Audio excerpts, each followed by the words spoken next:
The root word of authority is author. You can't spell the word authority without the word author. And so when you become an author, you become an authority in the mind of your prospects, your customers, and your potential investors. Welcome everyone to our Hero Capital Show. I'm your host, Tim Mai. And today I have an amazing guest on the line with us. He's probably our first ever non-real estate speaker on this show. And Mr. Chandler Bolt, he is an investor, a speaker, the CEO of selfpublishing.com, Forbes 30 Under 30 honoree, and an author of 7 books, including his most recent book titled Publish. Selfpublishing.com is an Inc. 5000 company for 5 years as one of the 5,000 fastest growing private companies in the US. Chandler is also the host of the 7-Figure Principles podcast and the Self-Publishing School podcast. And check this out. As young as he is, he started selfpublishing.com from scratch, from zero, and grew it to over $65 million company within just 9 years. And so we're super excited to have Chandler here with us to share with us all about the world of books and authority marketing, to help all of us, get more deals, acquire more deals, raise more capital. So with that, everybody, let's welcome Chandler. Woohoo! Yeah, really appreciate you for being on. So share with us a little bit about your journey. I know selfpublishing.com has sponsored a couple of our events, so we got to know a little bit about your company, but share with us a little bit about your story. How did you get into this world of book publishing? Yeah, I dropped out of school because I was tired of learning how to run a business from professors who have never ran businesses. And I published a couple books. Those books did decently well. And so then people just started asking, hey, how are you doing this? How are you publishing these books? So we started teaching it, and Self-Publishing School became selfpublishing.com. And then we've helped a lot of folks. That's why I'm excited about this. We've helped a lot of folks in the real estate investing world. So I know some people may be listening to this after the fact. You might not be able to see some of these, but I just grabbed a couple of the books off our shelf here in the office of real estate investing books that we've helped publish. There's Growing Wealth in Self-Storage with AJ Osborne, if you guys have ever seen that book. And there's Skip the Flip by Hayden Crabtree, along with a bajillion others. I think a book is a hidden asset for capital raisers and anyone who's doing a bunch of real estate deals, because it replicates you and your methodology at scale. And it plants your flag in an industry. And so I know with AJ specifically, he created a coaching and information arm of his business, which a book's obviously a great way to do that, but then also added $1 million square foot in storage facilities on the back end of this book, using the book to help fundraise. People read the book and they say, hey, I don't want to do that. I'll just invest with you. Same with Hayden. And I could list a bunch of others, but I think it's a secret weapon in the real estate investing space. Yeah, thank you. Yeah. And you know what? A lot of people don't realize the power of books. And I've known about it. I have more like booklets, but share with us a little bit about first the power of it, and also too, how can people use it to, whether it's authority or attract more leads, like how can they really utilize it in their business? Yeah, I think about it as, one, a book is leveraged impact.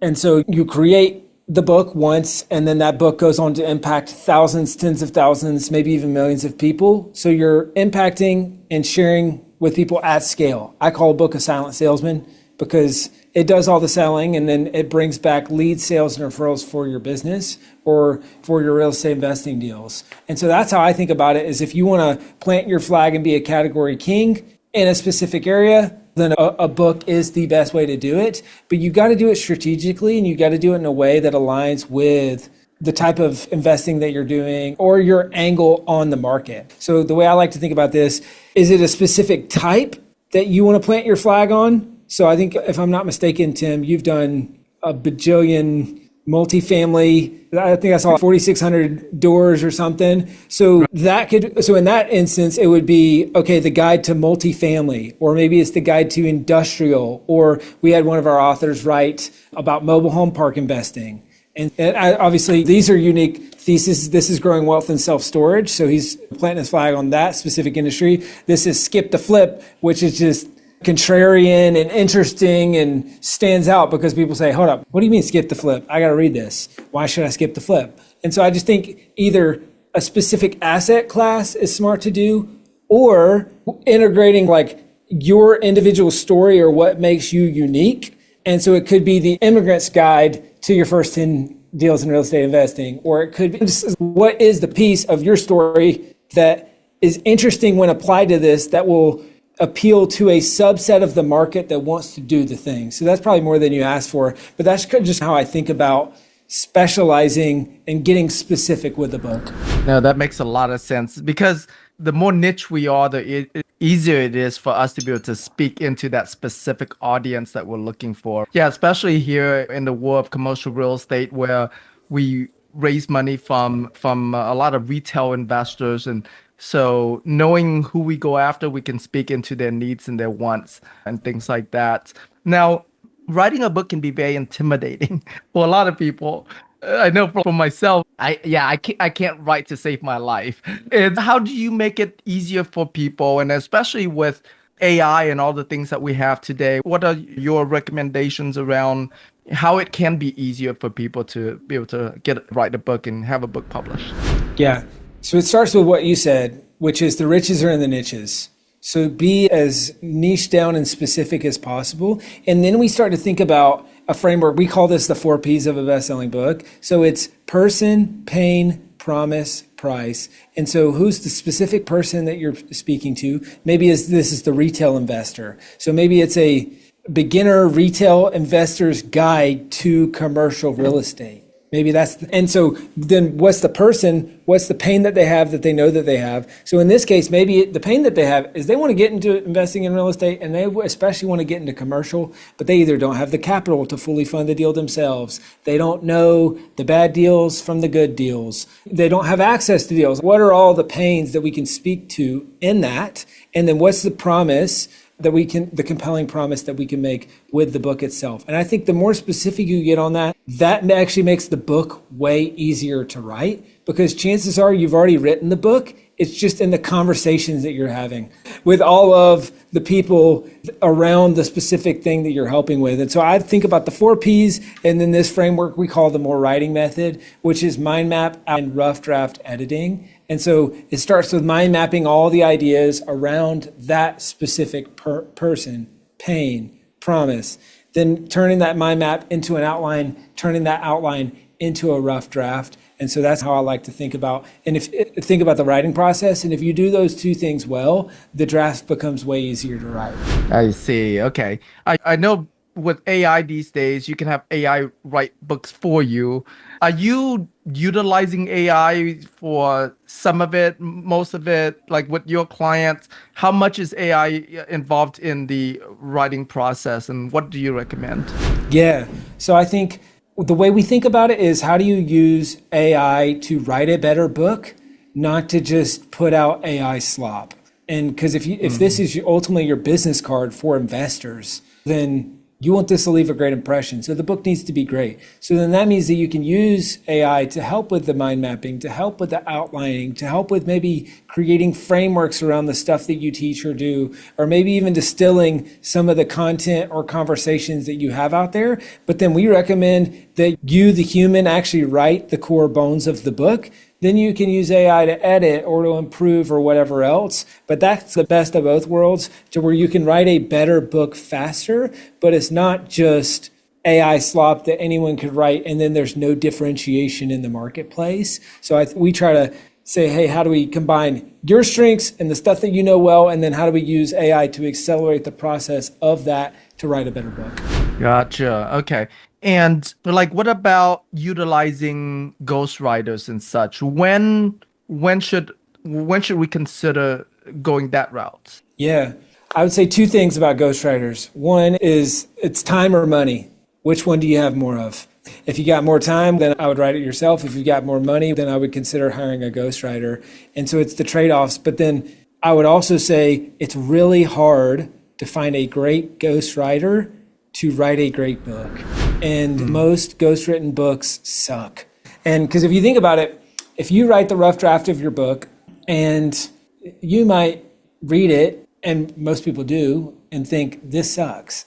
Was I on drugs when I wrote this? Like, how is this so bad? And then now imagine instead you paid tens of thousands of dollars to someone to ghostwrite it, and then it's not in your voice and it's not that good. You're going to have way less patience for that. And so the reality is you need a great ghostwriter and you need a good ghostwriting process. And a lot of times the process is more important than the person if you do it right, so that you can create a good book. And even then it's just difficult. It's difficult to do. Now AI can obviously help with some of that, but it's pretty difficult to do. Now, we do it. We've got a process for it. And I saw someone asking in the chat kind of pricing. I would say a good ghostwriter is going to be somewhere between 40 to 75 grand. A great ghostwriter is probably going to be six figures. It's pretty expensive. But again, do you have more? What's the outcome? I would begin with that and say, what's the end goal for this book? Is it to raise X million dollars? Then maybe it's worth it. Or is it, if there's not that much upside, maybe it's not. Or if you just want to have control of the creative process, then it's probably better for you to write the book yourself. And so that's how I would think about it. I see. Yeah, I know. I've been working on a book, and she's not exactly a ghostwriter, but what she does help me do is we get on a Zoom call. She'll ask me a bunch of questions, and then I also create presentations, and I'm delivering the presentation like I'm talking to an audience. And then she helps with turning that into a book format. So it's a very collaborative process. How do you like most of your clients? Do you write it for them? Do you regarding your service? Do you how much help do they get in getting this book done? Yeah. So I would say our bread and butter is us coaching people through the process and giving them systems and accountability to write a better book significantly faster. And so that's our bread and butter. And that's what we helped these two guys with here. And then we have ghostwriting on the high end where we can actually ghostwrite the whole book. That is a smaller part of our business. And it's expensive. It's a big investment. And so we can help in either scenario. But I would say the ghostwriting for us is even more of a recent kind of scale up, because we would have done it a long time ago if I thought we could predictably create happy customers. But I think that's the hardest part, where I don't want to have something where I don't feel like we can predictably create happy customers as a company, because I don't know, that's just not a business I want to be in. And now, don't get me wrong, it would be way easier and faster to scale that business because it's a way higher ticket. Now we're getting to a place where we can do both. And so for people who have the budget, we can say, okay, cool, yeah, we can help you with that. And for people who don't, we can coach them through the process. Okay. Now, there's different style book. I have your published book. It's a much thicker book. Right. Yeah. It's like a full-blown book. It's not like a booklet. When do you suggest someone doing like a booklet versus a full-blown book, what you have? Yeah. I would say begin with the end in mind. So we have this tool that we use. It's called the one-page book launch plan. And it's in one page, and in 30 minutes, you give us 30 minutes, we can map out your book in a single page. And I was just in Phoenix last week doing this with Pace Morby. We did this live in front of his community, and we're mapping out all the stuff for his next book. And what it all comes down to is you begin with the end in mind. What's the outcome that you're trying to accomplish with this book? Is it to get investors? Is it you want to sell a bunch of copies? Is it to start an info arm of your business or an information and coaching? What is the end goal? And then reverse engineer everything to that goal. So I've got no problem with what you're calling booklets. That's no problem by me, because if the goal is to get investors, they don't have a ton of time to read it probably, but they would read a 15,000 to 25,000. I call that more as almost like a lead magnet nonfiction. Yep. So we've got this whole diagram. It's here on page 57 of my book. So lead generation nonfiction, 10 to 25,000 words. Traditional nonfiction is 30 to 70,000 words, and then there's other kind of genres there as well. So I love lead gen nonfiction books if the purpose is lead gen or customers on the back of those books. Yep. Now you've written 7 books, so share with us a little bit about what was your mindset in each of those books. Like what was your reason to write them, and how has I assume it's all to get business coming in, right? Like how has it helped you with your business? Yeah, I've written 7 books, and they've ran the gamut of how successful they were. I've had 5-figure books, I've had 6-figure books, I've had 7-figure books, and then now an 8-figure book in this one. Wow. And the purpose was different for each of them. Early on, it was just, I want to share knowledge that I have, and I think it's going to be helpful for someone. And so that was the first 5-figure book. Then I did a book for charity where I said, hey, we're going to donate all the proceeds of this to charity. And it was about the things that my brother and I learned growing up, these 15 things that we thought were normal. And then we got out in the real world, realized no one gets taught this stuff. And so he's a Grammy nominated musician. I'm a business guy, right brain, left brain on those 15 things. But then I started to learn the mechanics of what it actually takes to create massive amount of revenue on the back of the book. And so then when I was dropping out of school and launching my business, the goal of that book was to launch a business. And so we did 6 figures on the back of that book launch.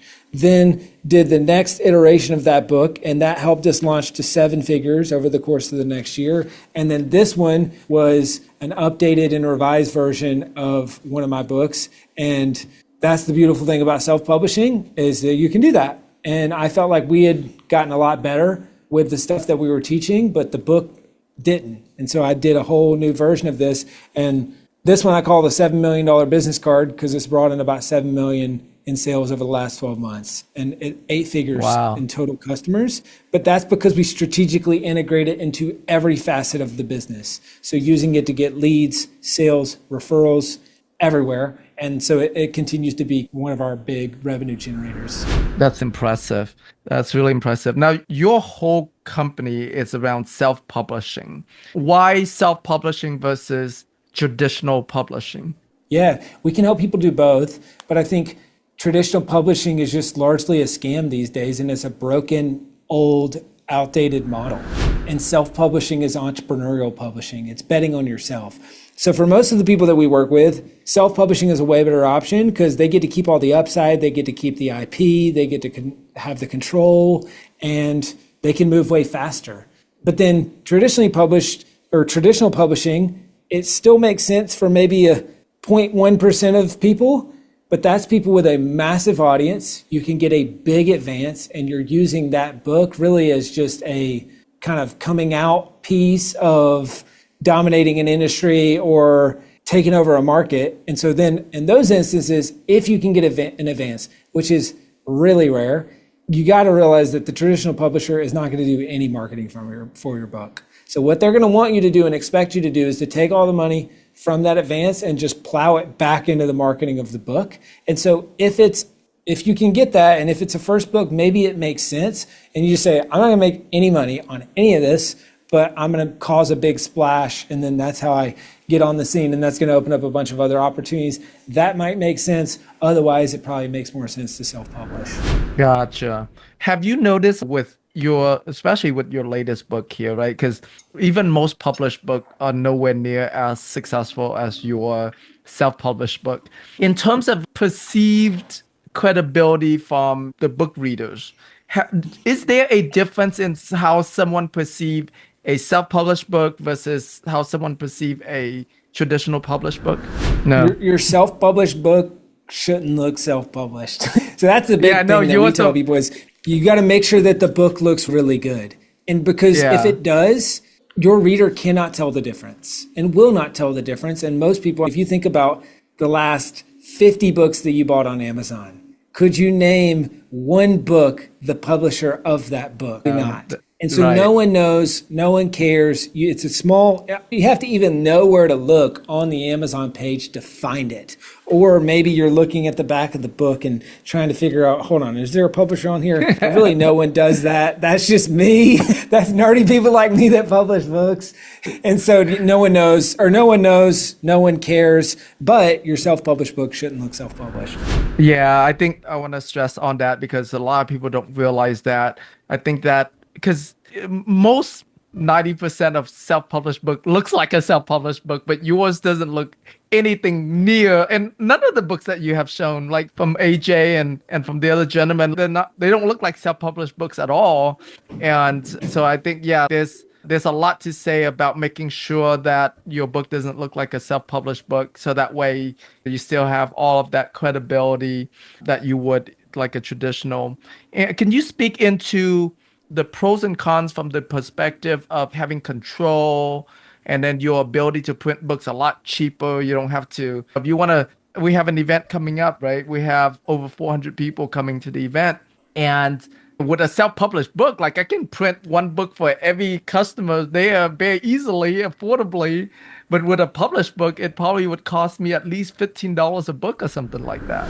Exactly. When you self publish, you keep the rights, you keep the royalties, you keep the autonomy, and most importantly, you keep the IP and ownership over how you use that IP. And so, not to bore you with a bunch of technical things, but there's a reason why exactly what you just said. The ability to use this, we have free plus shipping funnels that are just printing customers right now. The only reason that we're able to do that is because we can print and ship the book relatively affordably. We travel to events and give away and sign a ton of books, and that's a multi seven figure a year revenue stream for us. That is way better, easier, and cheaper because we self-publish. Because instead of paying 15 to 20 bucks a book, like you said, we're paying, let's call it $7 or $8 a book, all in, landed, shipped to the place that we're in, or the customer that's getting the book. Maybe it's a little bit more than that if we're shipping them one at a time, but especially if we're bulk shipping to an event or something, it's way better and easier to do stuff like that when you're self-published. Yep. What are some of the like top lessons learned in your journey of your own books as well as working with so many clients and helping brand new people who never written a book before, never even doesn't even think they can write a book? Like what has been some of your best lessons that you've learned to help someone get over that fear or that whatever that's been holding them back from having their first book published? There's three big mistakes that I see people make when they're writing and publishing their book. So the first one is they don't know why they're doing it and they don't know what the goal of the book is. And so that's the first thing we try to get people to do is say, hey, what's the end goal? Is that signing up 100 customers? Is that getting $1 million in investments for your real estate fund? What is the end goal? And let's reverse everything accordingly. Because if you don't know where you're going, then yeah, it doesn't matter. Anywhere will do. So that's the first big mistake that they make. The second mistake that they make is they try to write more than one book at a time. And so they end up trying to chase multiple rabbits and they catch neither. And so you got to narrow in on one book and then write that book first. And then the third mistake when it comes to the writing, this is a two-parter. One, they never start and they keep saying they're going to do it maybe someday, maybe next year. They never actually start the book. That's a huge mistake. But then if they do start, they're unorganized and they just open up a Word doc and start typing. And so you got to follow the framework of the more writing method that we teach and mind map it and outline it, because then you're going to write a much better and faster book. So those are the three big mistakes that I see people make and how to avoid them. Very good. Sean asked about what are some of the things to do to make it not look like a self-published book? Great question. So when it comes to making a book look professionally published, even if it's self-published, you need a handful of things that you really need to do well. Number one, you need a good cover and title. So make sure that you got a good cover that is professionally designed. It looks good.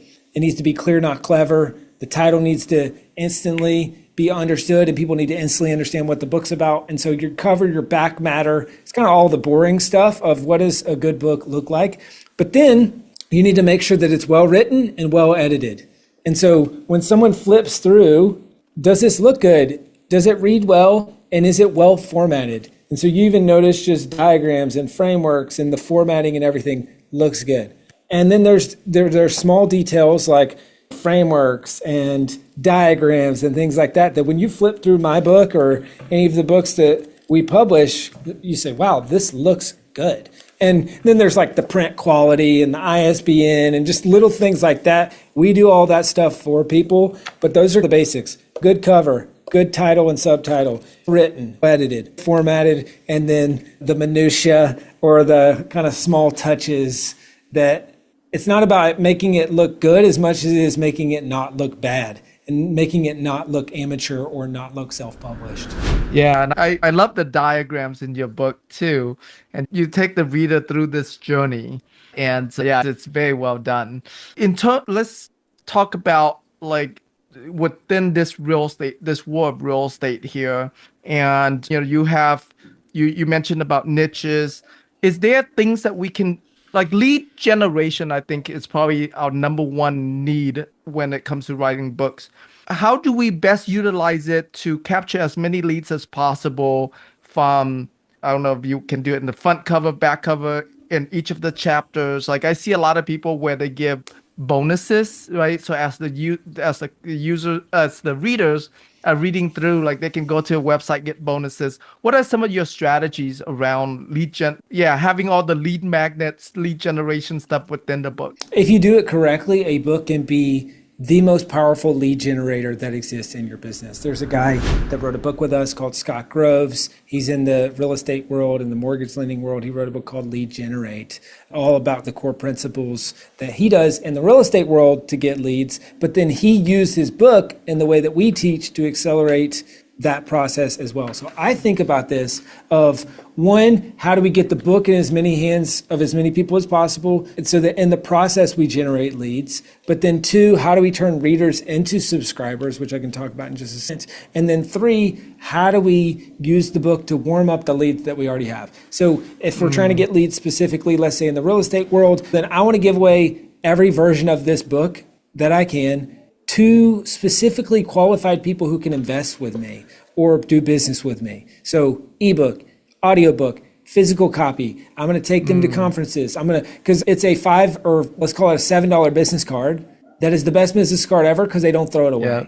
And they keep the book. And just like you, Tim, I think my team was at one of your events and then we probably gave you a book and then you got the book and then here we are. And so it's a really powerful tool. And so if you think about where are my investors or my customers, and then how do I get the book there? So this could, if you're in a local footprint, then maybe your investors are in financial advisor offices. Okay, let me go drop off 10 books.